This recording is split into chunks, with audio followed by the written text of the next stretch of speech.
Então, vamos lá, né? Vamos começar do começo, né? Os capítulos e versículos que eu vou falar aqui no vídeo de hoje são os seguintes, né? Eu vou falar de Mateus 1, né? Versículo 1 ao 17. Há também Mateus 1, do versículo 18 ao 25, né? Então, fiquem tranquilos porque tudo que eu vou falar aqui vai estar de acordo com o magistério da igreja, certo? Vai estar de acordo com a interpretação dos santos padres, né, e tudo mais, porque nós, enquanto católicos, não podemos interpretar a Sagrada Escritura de acordo com a nossa livre e espontânea esquizofrenia, né? Então, fiquem tranquilos porque tudo vai estar de acordo com o magistério da igreja, ok? Então vamos lá, né?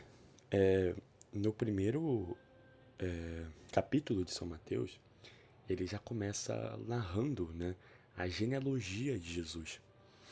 E aí vem São Rabano Mauro, né, e ele fala o seguinte sobre essa questão. Ele fala que São Mateus já começa narrando a genealogia de Jesus Cristo para contrapor a de Adão, porque em Gênesis 5 é narrado a genealogia de Adão, né? Então, ele fala que São Mateus começa seu evangelho narrando a de Jesus para dizer que Jesus é o novo Adão que veio redimir o que o antigo fez. Por meio do pecado de Adão, né, o céu foi fechado a nós, e aí vem Jesus, e por meio do sacrifício dele, o céu foi aberto novamente. Então, São Rabano Mauro ele diz, né, que São Mateus começa narrando a genealogia de Jesus para já começar a contrapor ao velho Adão, né? Para já começar a contrapor o que o velho Adão fez, certo? E anunciar o que o novo iria fazer. E aí, né, o segundo tópico sobre esse primeiro capítulo de São Mateus, né, é o seguinte: o cumprimento das profecias e os três ofícios de Cristo, né? Então vem Crisóstomo aqui, né, e ele vai e diz o seguinte sobre essas questões, né? No versículo 1, São Mateus ele fala que Jesus é filho de Abraão e de Davi, certo? Isso acontece, segundo ele, para mostrar que ele vem de suas descendências e assim respeitando a profecia. Porque Deus, né, ele promete o Messias como descendente aos dois no Antigo Testamento. E aí outra questão que Crisóstomo também adiciona é o seguinte, ele fala que isso também é falado, né, no versículo 1, para mostrar os três ofícios de Jesus, né? Jesus, ele é rei, profeta e sacerdote ao mesmo tempo. E São Crisóstomo fala que São Mateus ele já começa falando que Jesus era filho de Davi e de Abraão para mostrar isso desde o começo. Porque Davi, ele era rei e profeta, e Abraão, sacerdote e profeta. Quando ele fala que Jesus é filho desses dois, é para mostrar também, né, que Jesus também tem esses três ofícios, essas três missões na Terra. Então, essas duas coisas interessantes aí que Crisóstomo fala sobre esse primeiro versículo de São Mateus é interessantíssimo, né? Agora vamos falar sobre Mateus 1, do versículo 18 ao 25. Então, primeiro tópico, né? Virgindade de Maria. Nesse capítulo, Mateus explicita claramente a virgindade de Maria, antes, durante e do nascimento de Jesus. Como isso acontece, né? Vamos lá. Então, primeiro, no versículo 18 é dito o seguinte, né?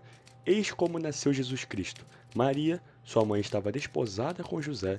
Antes de coabitarem, aconteceu que ela concebeu por virtude do Espírito Santo. São Mateus, olha, é muito interessante isso, cara, mas vamos lá, né? São Mateus, né, ele narra diferente o nascimento de Jesus.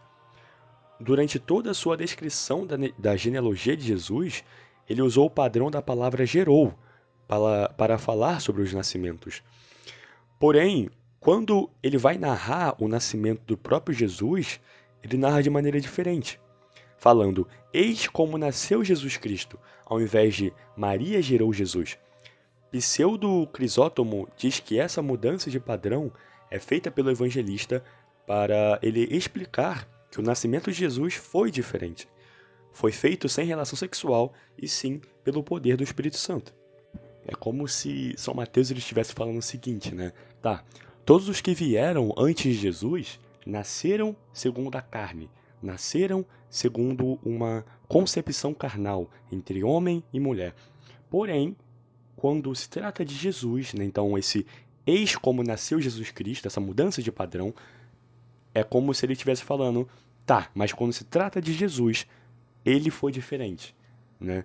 Ele nasceu apenas pelo poder do Espírito Santo, sem nenhuma relação entre homem e mulher, né? Esse padrão de diferença, essa mudança de padrão entre gerou e eis como nasceu Jesus Cristo, nos traz essa ideia, né? Então São Mateus ele muda esse padrão para nos revelar isso, para nos mostrar essa realidade, né? Só para não causar confusão aqui, né? A palavra desposada, ela significa prometida. E a palavra coabitar significa a festa do casamento. Então, São Mateus ele fala que Maria concebeu Jesus, prometida a José, antes de se casarem. E, lógico, antes de qualquer relação sexual, apenas pelo poder do Espírito Santo. Então, muito interessante, né? E aí tem a segunda questão, né? No versículo 20, é dito o seguinte: enquanto assim pensava, eis que um anjo do Senhor lhe apareceu em sonhos. Ele disse: José, filho de Davi, não temais receber Maria por esposa, pois o que nela foi concebido vem do Espírito Santo. O anjo aqui realça a José, né, que o menino que Jesus iria conceber iria vir apenas pelo poder do Espírito Santo, certo? E aqui no versículo 23 também tem coisas interessantes a se falar, né? É dito o seguinte: eis que a virgem conceberá e dará à luz um filho, que se chamará Emanuel, que significa Deus conosco. Isso aqui, né, é uma profecia do Antigo Testamento, de Isaías, né? Isaías 7, do versículo Isaías capítulo 7 e versículo 14. São Mateus ele volta com essa profecia também para ressaltar ainda mais a virgindade de Maria. E aí e aí tem o terceiro ponto aqui, né? No versículo 21 é dito o seguinte: ela dará à luz um filho, a quem porás o nome de Jesus, porque ele salvará o seu povo de seus pecados. O anjo, ele não fala que Maria dará um filho a José, como ele fala para Isabel, né? Como ele fala de Isabel para Zacarias. Ele fala apenas que ela dará à luz um filho. Em Lucas 1:13 tem uma diferença.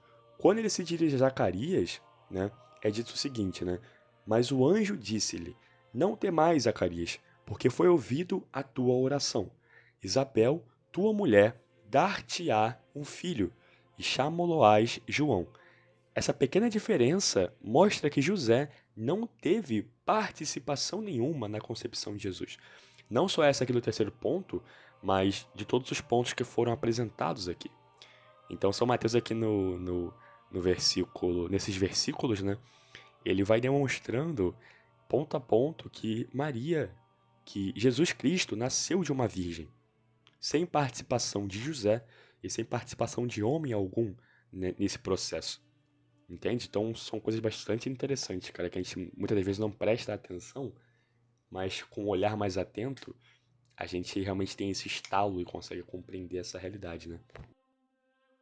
Então vamos ao segundo tópico, né, aí, né? Então vamos lá. Por que José precisava estar do lado de Maria se ela concebeu Jesus sem sua participação? Tá, então Maria, ela simplesmente concebeu Jesus sem a ajuda de José, sem a ajuda de homem algum.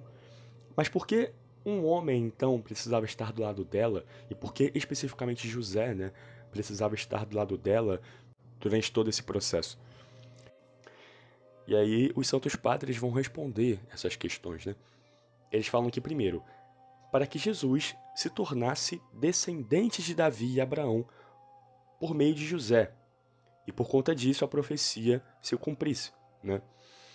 Porque até onde nós sabemos, Maria não fazia parte da mesma tribo que José. E logo não era descendente de Davi e Abraão. Então, nessa realidade, a profecia ela não iria se cumprir a respeito de Jesus. Foi por isso que José, e propriamente o próprio José, né, precisava ser ele mesmo, José, e não qualquer outro homem, né? E foi por isso que José precisou estar do lado dela, né? ele, né, mesmo não participando da concepção, no momento em que ele nomeia o menino de Jesus, ele se torna pai dele. Na tradição judaica, e pôr o nome a uma criança significa reconhecê-la como filho. Então, no momento em que ele põe o nome, né, do menino, ele se torna pai dele. E Jesus se torna descendente de Davi e Abraão, fazendo assim com que a profecia se cumprisse. Então, interessantíssimo, né? Muito interessante. E aí tem o segundo tópico, que é que para que Maria não fosse apedrejada como adúltera. E tem o terceiro, que é para que ela tivesse a consolação de um homem no caminho para o Egito. Então, tá, é aquela questão, muitas vezes pode ter ficado com dúvida, né, nessa questão, mas os santos padres responderam pra gente. Se Maria ela concebeu sem a ajuda de um homem, por que José precisava estar do lado dela, mesmo com essa realidade, né? E aí está respondida essa questão aí, né? Agora vamos ao terceiro tópico aí, né? Que é o nome. Vamos falar sobre o nome Jesus, né? No versículo 21, que já foi falado aqui, né? É dito o seguinte, novamente relembrando, né? Ela dará à luz um filho, a quem porás o nome de Jesus, porque ele salvará o seu povo de seus pecados. O interessante aqui é, o anjo, ele não pede que José chame a criança de Jesus, ele manda, né? Isso indica que o nome ele foi escolhido por Deus e não por um homem. E não foi um nome qualquer, e sim um nome que indicava sua missão nessa terra, que é a de salvar. E a frase salvará o seu povo de seus pecados mostra que Jesus não salva qualquer um, e sim o seu povo, ou seja, os que creem nele e praticam a lei do Pai. E também mostra que ele não veio salvar a gente de qualquer coisa, e sim dos nossos pecados e de suas consequências. Agora vamos ao quarto tópico, né? Divindade e humanidade de Cristo. Aqui de novo falando sobre o versículo 23, né? Só relembrando o versículo, é dito o seguinte: Eis que a Virgem conceberá e dará à luz um filho, que se chamará Emanuel, que significa Deus conosco. Como eu falei, essa parte de São Mateus é apenas uma relembrança, né, de uma profecia do Antigo Testamento, a profecia de Isaías 7, versículo 14. E aí, o interessante dessa profecia é o seguinte: essa profecia ela nos mostra, né, que o Messias ele não seria apenas um homem qualquer, e sim o próprio Deus conosco, ou seja, o próprio Deus na carne. Essa profecia ela mostra claramente que Jesus Cristo ele não é apenas um homem, e sim 100% homem e 100% Deus. Muito interessante, né? Muito interessante.